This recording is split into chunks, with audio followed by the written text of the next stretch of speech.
Video like जरूर कर लीजिए और ऐसे वीडियो लगातार फ्री में पाने के लिए चैनल को तुरंत सब्सक्राइब कर लीजिए और बेल आइकन को जरूर टैप कर लीजिए ताकि आगे भी सारे वीडियो आपको मिलते रहे। यूट्यूब में फॉलो करते हैं तो प्लीज ये वाला फ्री टेलीग्राम चैनल जरूर ज्वाइन कर लीजिएगा। सारे नोटिफिकेशन सारे अपडेट यहीं पे आते हैं, ध्यान रखिएगा। नमस्कार दोस्तों, स्वागत है आप सभी का ऑनलाइन एग्जाम प्रिपरेशन पर which is the part of study for civil services. दोस्तों आज की वीडियो में हम देखने वाले हैं स्वदेशी आंदोलन से जुड़ी हुई महत्वपूर्ण घटनाएं। यूपी SSSC पीटी की हम प्रिपरेशन कर रहे हैं जिसमें भारतीय राष्ट्रीय आंदोलन हमने शुरू किया था। ये टॉपिक नंबर 2 है आपका सिलेबस के अकॉर्डिंग, अगर आपने देखा हो तो यहाँ पर हमने ये स्टार्ट किया था जिसमें हमने पहला इसका जो टॉपिक था स्वाधीनता आंदोलन के प्रारंभिक वर्ष वो शुरू किया था। तो यहाँ पर हम स्वदेशी आंदोलन भी स्टार्ट कर चुके थे। लास्ट वीडियो में हमने देखा था स्वदेशी आंदोलन की कुछ प्रारंभिक बिंदु। आज हम देखेंगे कि स्वदेशी आंदोलन से जुड़ी हुई कुछ घटनाएं थी, उनके बारे में पढ़ेंगे कब कौन सी घटना हुई। तो चलिए स्टार्ट करते हैं। स्वदेशी आंदोलन, तो स्वदेशी आंदोलन के प्रारंभिक जो का तत्कालिक कारण था वो क्या था? बंगाल का विभाजन। बंगाल का विभाजन हुआ तो हम लोगों ने भी सोचा कि हमें कुछ करना चाहिए। इन्होंने हमारे देश का विभाजन कर दिया, हमारे हिस्से का विभाजन कर दिया, तो हम क्या करें? तो हम भी इनको तोड़ें कहीं ना कहीं। कैसे तोड़ें? आर्थिक रूप से तोड़ें। हमारे देश से कच्चा माल ले जाते हैं, वहाँ पर अपने यहाँ जाकर बनाते हैं और फिर वापस आगे हमारे देश में बेचते हैं, तो कहीं ना कहीं से धन कमा रहे थे। जब पढ़े लिखे लोगों को जो लोग थे, जो समझदार लोग थे, उनको जब ये समझ आया, इस चीज़ की समझ हुई, तो उन्होंने क्या किया? उन्होंने कहा कि हमें इनका माल नहीं खरीदना चाहिए, इनका जो माल है उसका उपयोग हमें नहीं करना चाहिए। तो कहीं ना कहीं आर्थिक रूप से हमें ने कमज़ोर करने की कोशिश कर रहे थे, तो हमने स्वदेशी अपनाने पर बल दिया। तो हमने यहाँ से स्वदेशी आंदोलन की शुरुआत की। किस लिए? बंगाल विभाजन इसका तात्कालिक कारण बना। इस अवधारणा के मुख्य प्रस्तुतकर्ता कौन कौन थे? अरविंद घोष, लोकमान्य बाल गंगाधर तिलक, बिपिन चंद्र पाल, लाला लाजपत राय।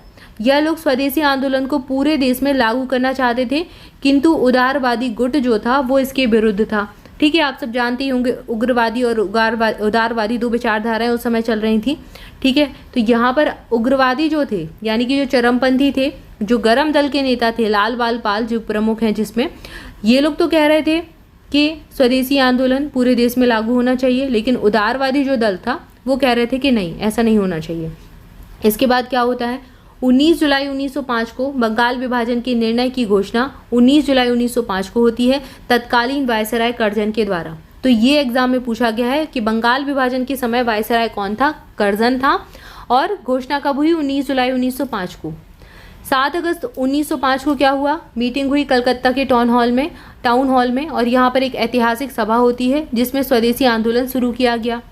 यहाँ ऐतिहासिक बहिष्कार का प्रस्ताव पारित किया गया और इसके बाद बंगाल के विभिन्न हिस्सों में विभाजन के आंदोलन शुरू हो गए। मतलब विभाजन का हम यहाँ पर विरोध कर रहे थे।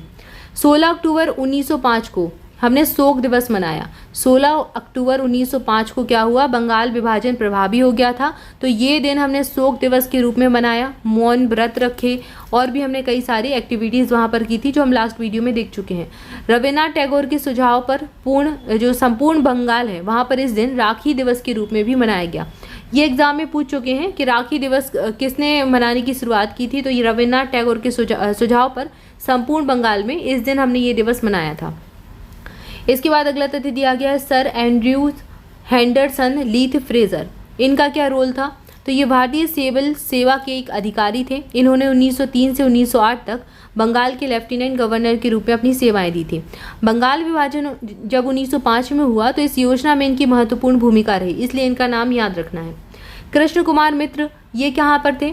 तो बंगाल विभाजन के विरोध में बंगला पत्रिका संजीवनी के संपादक कर रहे थे ये कृष्ण कुमार मित्र। इन्होंने अपनी पत्रिका के 13 जुलाई 1905 के अंक में सबसे पहले सुझाव दिया कि लोगों को सारे ब्रिटिश माल का बहिष्कार कर देना चाहिए, शोक मनाना चाहिए, सरकारी अधिकारियों और सरकारी संस्थाओं से भी संपर्क तोड़ लेने चाहिए। तो ये सबसे पहले सुझाव इन्होंने अपनी पत्रिका संजीवनी जिसका नाम था उसके माध्यम से दिया था। स्वदेश बांधव समिति, ये कहाँ पर थी? स्वदेशी आंदोलन के समय आंदोलन के प्रति जन समर्थन एकत्र करने के उद्देश्य से अश्विनी कुमार दत्त ने स्वदेश बांधव समिति की स्थापना की। तो आपसे पूछ सकते हैं कि स्वदेश बांधव समिति की स्थापना किसने की? तो इसके लिए याद रखना है अश्विनी कुमार दत्त, अश्विनी बांधव ऐसे याद कर लीजिए। अगला तथ्य दिया गया है वंदे मातरम। तो यहाँ पर हम क्या कर रहे थे? जोश दिलाने के लिए एक राष्ट्रीय आंदोलन का जो शीर्षक गीत इस समय बना वो था वंदे मातरम। स्वदेशी आंदोलन के दौरान वंदे मातरम भारतीय राष्ट्रीय आंदोलन का शीर्षक गीत बन गया था।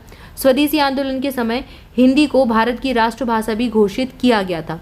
अब कोई कुछ भी होता है, कोई आंदोलन है या फिर हमें कोई भी विचार फैलाना है, उसका सबसे अच्छा माध्यम क्या होते हैं? गीत होते हैं, कविताएं होती हैं। तो उसी का हमने यहाँ पर भी सहारा लिया। इसके बाद सर जो थे H.W. नेविंगसन ये एक ब्रिटिश पत्रकार थे। इन्होंने स्वदेशी आंदोलन से अपने को जोड़ा, स्वदेशी आंदोलन से ये जुड़े। 4 महीने तक भारत में रहकर मैनचेस्टर, गार्जियन, ग्लासगो हेराल्ड और डेली क्रॉनिकल के लिए रिपोर्टिंग दी। बाद में इन्होंने इस रिपोर्ट को the new spirit in India नाम से अपनी एक पुस्तक में भी संपादित किया। तो ये रिपोर्टिंग का काम कर रहे थे, उस समय ये रिपोर्टर थे भारत में। इसके बाद है रविन्द्रनाथ टैगोर। राष्ट्रीय आंदोलन के बढ़ते प्रभाव के वातावरण में रविन्द्रनाथ टैगोर ने 1907 में अपने बड़े भाई गगनेंद्र नाथ के साथ मिलकर Indian society of oriental art की स्थापना की थी। तो रविन्द्रनाथ टैगोर ने Indian society of oriental art की स्थापना की थी। अगला नाम है जॉर्ज पंचम और महारानी मैरी। इनका नाम एग्जाम में पूछा जा चुका है। तो दिसंबर 1911 में ब्रिटिश सम्राट जॉर्ज पंचम और महारानी मैरी भारत आए। इनका भारत आगमन हुआ। इनके स्वागत के लिए दिल्ली में एक दरबार का आयोजन किया गया।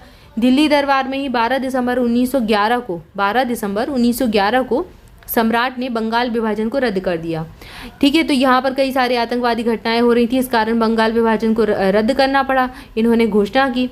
तो यहाँ पर ये पूछा जाता है कि जब बंगाल विभाजन रद्द किया गया तो किसके द्वारा? तो यहाँ पर जॉर्ज पंचम और महारानी मैरी का नाम याद रखना है, क्योंकि ये भारत आए थे। साथ ही कलकत्ता की जगह दिल्ली को भारत की नई राजधानी बनाए जाने की घोषणा भी यहाँ पर की गई। घोषणा के अनुरूप बंगाल को नए प्रांत के रूप में पुनर्गठित किया गया। उड़ीसा और बिहार 1912 में अलग प्रांत का दर्जा था, जो इसको अलग कर दिया गया। असम को एक नया प्रांत बना दिया, और जैसा कि उसकी स्थिति 1874 में थी, सिलहट को भी इसमें जोड़ दिया गया। मतलब 1874 के समय सिलहट असम में रहा करता होगा, तो अब यहाँ पर क्या किया, फिर से इन्होंने सिलहट को असम में जोड़ दिया और असम को एक नया प्रांत बना दिया। ठीक है, तो यहाँ पर हमने क्या देखा? जॉर्ज पंचम, महारानी मैरी आए। इस समय कलकत्ता जो विभाजन था वो रद्द कर दिया गया। कब किया? 1911। तो 12 दिसंबर 1911 की डेट याद रखनी है, जब दिल्ली में दरबार आयोजित किया गया था। क्लियर है? इसके बाद अगला नाम है सुरेंद्र नाथ बनर्जी। इन्होंने क्या किया? इन्होंने बंगाल विभाजन के विरोध में हुए प्रारंभिक आंदोलन का नेतृत्व किया, 1905 में जो शुरू हुआ था। रविन्द्रनाथ टैगोर, इन्होंने स्वदेशी आंदोलन के आलोचक थे। ये बहुत इंपॉर्टेंट थे, क्योंकि एक ऐसा नाम, ठीक है, स्वदेशी आंदोलन के जो आलोचक थे, इनका याद रखना है, रविन्द्रनाथ टैगोर। तथा पूर्व एवं पाश्चात्य सभ्यता के मध्य में एक बेहतर संबंध के समर्थक थे।